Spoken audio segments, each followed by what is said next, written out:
नमस्कार दोस्तों, टेक्नीशियन तपन YouTube channel में आप सभी दोस्तों को स्वागत है। आज कुछ नया सीखते हैं दोस्तों। प्रैक्टिकल में जब आप मेगाथर्म एसएफसी पैनल में काम करते हैं स्टैटिक फ्रीक्वेंसी कन्वर्टर पैनल में, तो आपको एक ट्रिप बहुत बार देखने के लिए मिला है कि करंट टिप जब आता है तो आखिर ये किस लिए आता है, किस कारण से आता है। जब आपका करंट टिप आएगा तो किस तरीका से स्टेप बाय स्टेप चेक कीजिएगा और फॉल्ट को ठीक कीजिएगा। अगर आप वीडियो को अच्छा तरीका से देखिएगा तो इस फॉल्ट को भी बहुत आसान तरीका से ठीक कर सकते हैं।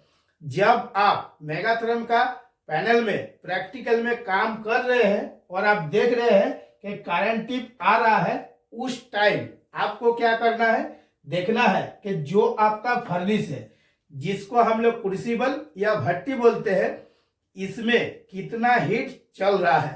तो इसमें जो आपका पहला हीट होता है उस टाइम देखिएगा एक आपका फार्मा डाला जाता है। इसके बाद कोई कोई जगह में पैचिंग किया जाता है रेबिंग मास दे के, नहीं तो लाइनिंग किया जाता है। तो जब आपका फास्ट हीट होगा उस टाइम जो आपका बॉटम है इस पे भी आपका रेबिंग मास देके ही बॉटम को कुटाई करके बनाया जाता है और लाइनिंग भी किया जाता है। अभी के डेट में फर्मा के अंदर में वाइब्रेटर मशीन से ठोक ठोक के देखिएगा मसाला को सेट करते हुए आपको देखने के लिए मिलेगा।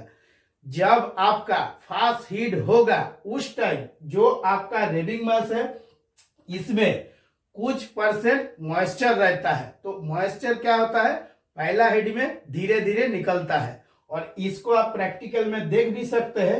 जब आप ये जो फर्नेस का कॉइल है इसके पास जाकर हाथ लगा के देखिएगा फर्नेस को बंद करके, तो आपके हाथ में मॉइस्चर देखने के लिए मिलेगा। तो इसको प्रैक्टिकल में क्या बोला जाता है, एक नंबर जो हीट है इसी को बोला जाता है सेंटरिंग हीट। तो जब आपका सेंटरिंग हीट चलेगा तो उस टाइम आपको बहुत बार करंट टिप देखने के लिए मिलेगा। तो करंट टिप आ रहा है तो इस फॉल्ट को किस तरीका से ठीक करना है। और कभी कभी देखिएगा करंट टिप के साथ साथ अर्थ लीकेज भी आ रहा है। तो जो मेल्टर है या शिफ्ट इंचार्ज है उसको आपको अच्छा से समझाना है कि जो है ये सेंटरिंग हीट है, इसमें धीरे धीरे आपको पावर लगाना है। अगर आपसे पूछेगा किस तरीका से पावर लगाएंगे, तो ये जो आपका पावर कंट्रोल है जिसमें एक पोटेंशियोमीटर का उपयोग किया जाता है 0% से लेकर 100% तक। अभी के डेट में आपको हर जगह पीएलसी पैनल देखने के लिए मिलेगा। कितना परसेंट में ये पोटेंशियोमीटर को लगा के रखा है वो भी आपको पीएलसी में एचएमआई डिस्प्ले में दिखाई देता है। और पहले क्या होता था, एनालॉग पैनल था, इसमें कुछ परसेंटेज दिया हुआ रहता था। तो जब आपका करंट टिप आ रहा है तो जो आपका सेंटरिंग हेड है, जब आप फर्स्ट टाइम ऑन किए हैं तो जीरो में ऑन करने के बाद 15 मिनट तक आपको इसको जीरो में ऑन करके रखना है। इसके बाद जब आपका 15 मिनट हो जाएगा 100 किलोवाट में, फिर आपको 15 मिनट चलाना है। फिर जब आपका कंप्लीट हो जाएगा फिर आपको 200 किलोवाट में चलाना है। इसके बाद फिर 300 किलोवाट में चलेगा 15 मिनट, फिर आपका 400 किलोवाट में चलेगा। जब आप देख रहे हैं कि धीरे धीरे आपका पावर पकड़ रहा है और करंट टिप नहीं आ रहा है, तो धीरे धीरे आपको पावर भी बढ़ाते रहना है। अगर करंट टिप बार बार आ रहा है तो उसी जगह में आपको 400 किलोवाट में और कुछ देर तक आपको रखना पड़ेगा।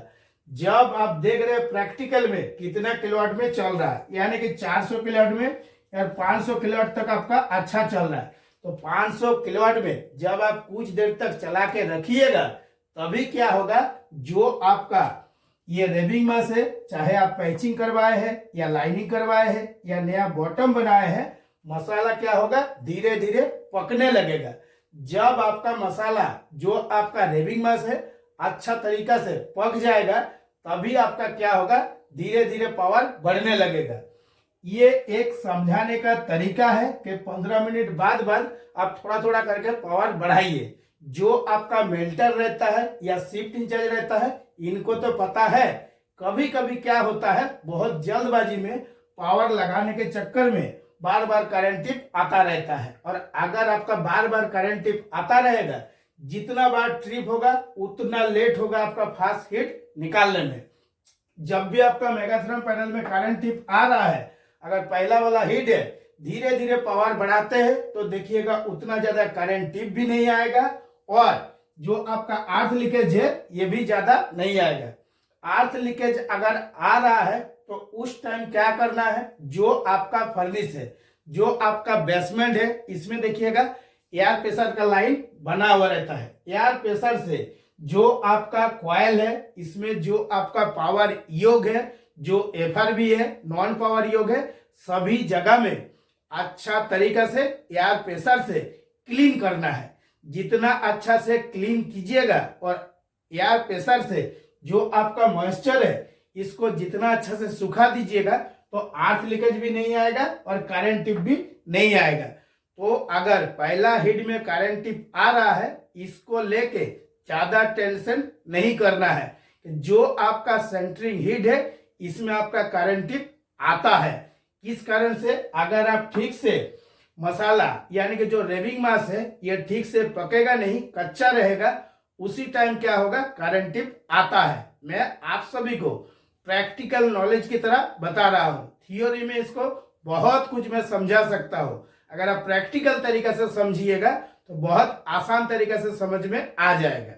जो आपका मेल्टर रहता है या आपका शिफ्ट इंचार्ज रहता है, अगर बहुत जल्दी जल्दी पावर लगा भी देता है और पावर पकड़ भी लेता है तो क्या होगा, जो आपका यहाँ पे फर्मा डाला गया है, ये फर्मा जब तक है तब तक आपका मसाला गिरेगा नहीं, लेकिन जैसे ही आपका फर्मा कट जाएगा मसाला गिर जाएगा। और एक बार मसाला गिर गया तो अगर आप 25 टन का फर्नेस में काम कर रहे हैं तो देखिएगा जो 50 केजी का रेबिंग मास का बोरा है 180 बोरा लगता है सिर्फ एक लाइनिंग करने में। इसके बाद जो आपका लोकल वाला मसाला है ये लगता है आपका कितना, 50 बोरा लगता है, यानी कि 50 बैग लगता है। और जो सिलिकेट है वो आपका 250 केजी लगता है। कोई गलती से अगर आपका मसाला गिर जाएगा तो पूरा के पूरा जो आपका लाइनिंग किया गया था वो बेकार में चला जाएगा। और जितना ज्यादा जल्दबाजी कीजिएगा तो मसाला गिरते हुए ही आपको देखने के लिए मिलेगा। और मैं जिस तरीका से बता रहा हूं प्रैक्टिकल में देखिएगा सेम टू सेम मैच हो जाएगा। जब आप और एक चीज प्रैक्टिकल में देखिएगा, ये जो आपका रेबिंग मास है जिससे आपका लाइनिंग या पैचिंग किया गया है और नया बॉटम बनाया गया है, तो ये जो एंटीना रहता है, एंटीना के नीचे से भी देखिएगा पानी जैसा मॉइस्चर जो है वो टोप टोप करके गिरता रहता है। तो ये सब जो पॉइंट है प्रैक्टिकल में जब आप अच्छा से देखिएगा तो हर एक पॉइंट समझ में आने लगेगा। और यही सब बात जब आप मेल्टर और शिफ्ट इंचार्ज को बताते हैं, सभी को तो ऑलरेडी मालूम है, लेकिन क्या होता है आपको खुद को भी मालूम होना चाहिए, तभी आप दूसरे को समझा सकते हैं। तो आपको इतना कन्फर्म हो गया कि जो आपका करंट टिप है वो सेंटरिंग हीट में आता है। अभी इसके लिए क्या किया जाता है, एक होता है आपका रनिंग पैनल और दूसरा होता है आपका सेंटरिंग पैनल।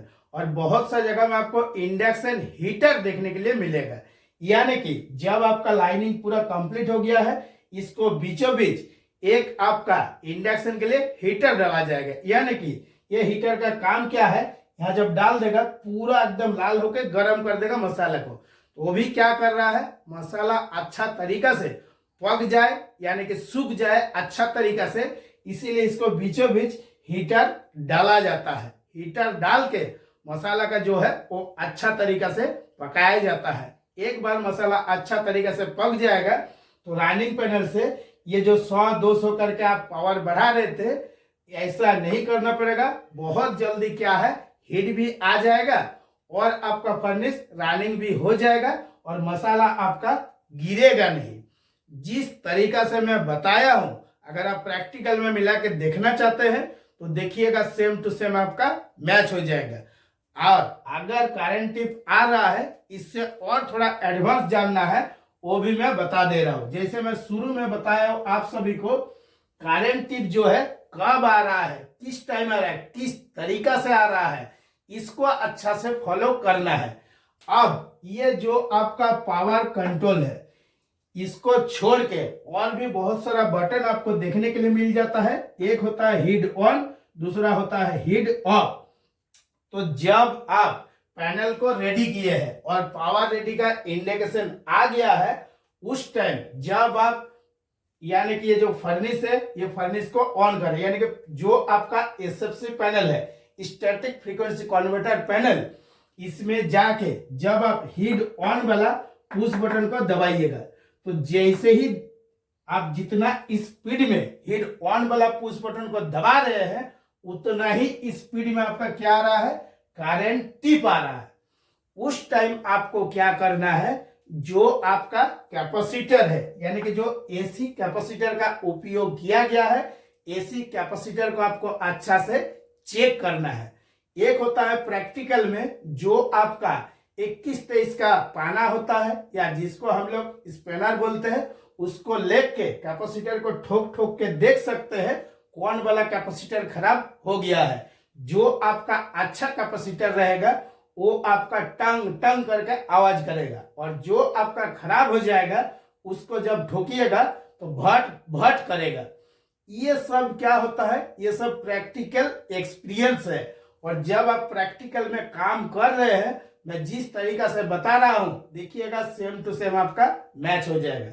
जब आप स्पेनर से ठोक के अगर कॉन्फर्म नहीं हुआ, तो जो आपका ये बस बार है, इसमें देखिएगा वो 8 टन 6 टन या 10 टन या 20 टन सबका ये बहुत ज्यादा कैपेसिटर रहता है। तो कैपेसिटर का एक साइड खोलने के बाद, और इसके ऊपर मैं वीडियो बना के भी और डिटेल में समझाऊंगा, आगे जो वीडियो बनाऊंगा, कैपेसिटर खोलने के बाद इसके बीच में एक तो टेफ्लॉन शीट या नोमेक्स पेपर डाल के आपको फिर दोबारा हीट ऑन वाला पुश बटन दबाना है।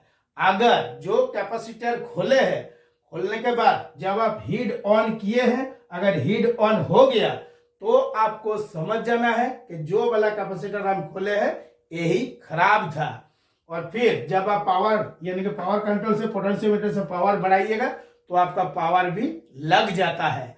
इस तरीका से एक कैपेसिटर मान लीजिए कॉन्फर्म करना पड़ता है कि कौन वाला खराब है। हो सकता है कि फर्स्ट टाइम जो वाला खोले हैं वही आपका खराब निकल जाए, वो किस्मत के ऊपर भी डिपेंड करता है। कभी कभी क्या होता है, सभी कैपेसिटर को जो एसएस का नट बोल्ट लगा हुआ रहता है, इसको खोल खोल के बीच में नोमेक्स पेपर डाल के या आपका टेफ्लॉन शीट डाल के सभी कैपेसिटर को चेक करना पड़ता है कि कौन वाला कैपेसिटर खराब हो गया है। इसके बाद करंट टिप और कौन सा कारण से आता है, जो आपका इन्वर्टर है। तो इन्वर्टर में जब आपका कुछ फॉल्ट होगा, अगर करंट टिप आ रहा है, तो इस टाइप से आपको सिंबल देखने के लिए मिलेगा। फॉर एग्जाम्पल पैनल है आपका कितनों किलोवाट का, 4000 किलोवाट का, और जब आप रीसेट करने के बाद हीट ऑन वाला पुश बटन को दबाइएगा और धीरे धीरे जो आपका पावर कंट्रोल यानी कि जो पोटेंशियोमीटर है इसको बढ़ाइएगा, तो देखिएगा 1000 या 1500 या 1200 या 2000 तक जा रहा है। ठीक है, 2000 किलोवाट तक जाएगा और फिर क्या होगा, आपका करंट टिप आएगा, फिर रीसेट करके दोबारा ऑन करिएगा, फिर आपका 2000 तक जाएगा, फिर आपका क्या होगा, करंट टिप आएगा। उस टाइम आपको क्या करना है, इन्वर्टर साइड में जो आपका एसीआर का उपयोग किया गया है, सिलिकॉन कंट्रोल रेक्टिफायर, एसीआर को आपको अच्छा तरीका से मल्टीमीटर से चेक करना है। आप पैनल बंद करके भी चेक कर सकते हैं और पोटेंशियोमीटर को 0 में रख के भी चेक कर सकते हैं कि कितना आपको वोल्टेज देखने के लिए मिल रहा है। और इसके लिए देखिएगा ऑलरेडी हम प्रैक्टिकल वीडियो डाल के भी रखा हूं। अगर आपको यहाँ पे कुछ समझने में दिक्कत हो रहा है तो आप प्रैक्टिकल वीडियो जब देखिएगा तो कुछ भी डाउट नहीं रहेगा। और अगर आपको एडवांस जानना है, और ये तो करंट टिप के ऊपर हम 40 को वीडियो बनाएंगे और 40 को फॉल्ट के बारे में, आज तो मैं सिर्फ आपको 3 को फॉल्ट के बारे में बताया हूं। और एडवांस जानना है तो आपको ऑनलाइन क्लास ज्वाइनिंग करना पड़ेगा, तभी जो है आपका हर डाउट क्लियर हो जाएगा और बहुत बेटर तरीके से नॉलेज बना सकते हैं। अभी क्या है, इससे एडवांस फिर कार्ड में क्या फॉल्ट आता है और कौन कौन सा तरीका से आपका करंट टिप आता है। जब पूरा जानिएगा तभी आप पैनल में काम कर सकते हैं और कुछ दिक्कत नहीं होगा। आज के वीडियो के लिए इतना ही। नमस्कार, जय हिंद।